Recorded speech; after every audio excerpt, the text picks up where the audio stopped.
Welcome to the deep dive. Today we're doing something a bit different, really focused, almost like, putting a single jewel under a microscope. Yeah, exactly. We're taking just one source, the lyrics to Wild Reputation by the Big Brother. It's Eurobeat, high energy. Yeah. And we're basically trying to pull out the whole story, the whole psychological drama hidden in there. It's a great challenge, actually, hmm because Eurobeat, well, a lot of people just hear the speed, right? That relentless, like 150 BPM. Totally. Dance music. Yeah, just rhythm, maybe not much substance, they think. hmm But these lyrics, they're structured. It's almost like a confession. hmm We're going to unpack this identity crisis, the whole fame thing, and, how trying to be chaotic all the time just, that doesn't really work long term. It's brilliant, though. Like you said, structured. It's like a tiny novel set against this nonstop synthetic soundscape. The character has to keep moving. That's the environment, yeah. So our mission, I guess, is to unpack that core tension, the fight between wanting this wild, rebellious image, forever wild, and then this other, quieter need for, like, safety, protection, something lasting. And it hits you right away. I mean, the first lines, and they repeat it, bad reputation. It's right there. It's not hidden. It's the label. It's like the price you pay to get into this world. Okay, so let's start there. Verse 1. The character is choosing this, right? Defining themselves. My fame is to be forever wild. That's the mission statement. Exactly. It's a choice. This is the brand they're building. Not just a phase. No, not an accident. It's performative. Yeah. That's key when you talk about fame. They've decided to make chaos their job description. Almost. Yeah. But what's so interesting is how fast the vulnerability creeps in. It kind of undercuts that bold statement immediately. You see this need for validation. Right. You'd think forever wild means totally independent, right? But nope. They're doing the wild thing, but then I play, but I look into your eyes. It's like the whole performance needs an audience watching, reacting. And that's the transaction, isn't it? They want the thrill, the speed, the, 150 BPM lifestyle. But right after looking into your eyes, they demand connection, easy reaction. Notice that word, easy. Oh, yeah. Easy. They don't want the hard work of real connection, just a quick hit, a simple emotional thumbs up that says you're good without slowing anything down. Like emotional fast food, quick fix, move on. Precisely. And that leads straight into the cost, the price of being forever wild. It's spelled out.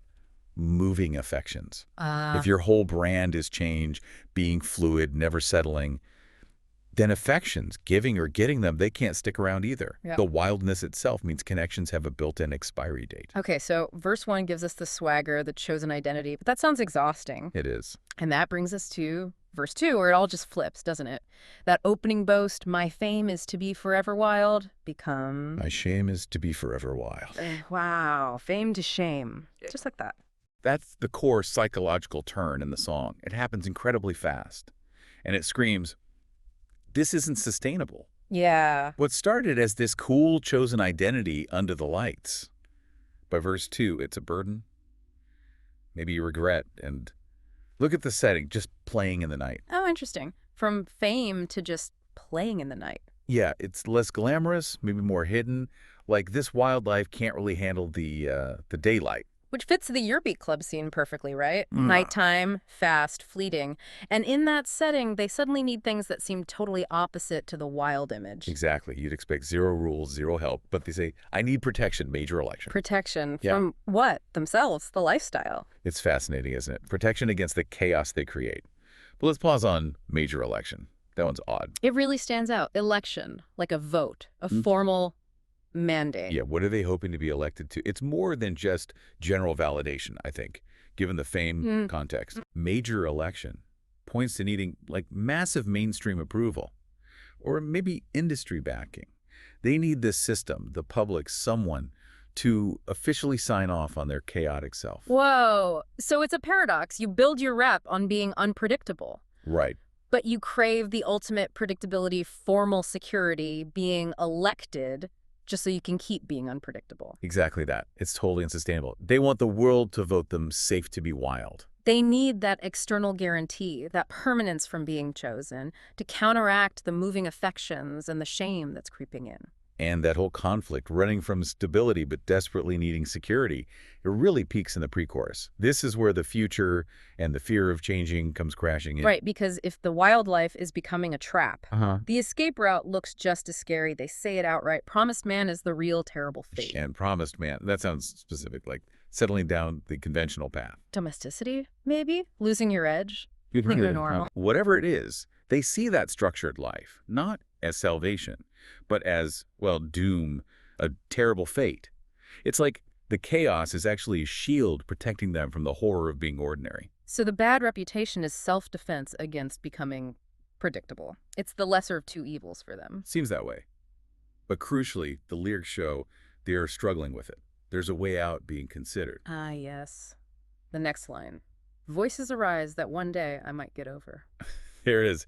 That confirms there's an inner voice, maybe hope, wanting to break free from this cycle, this bad reputation. So they're caught. Terror of the wild instability versus terror of, well, conventional boredom or confinement. It's speed versus stagnation anxiety. Yeah. And all that mental turmoil, that speed of thought, it leads into the chorus. And this is where some clarity finally seems to hit. The moment of understanding. Feels like it.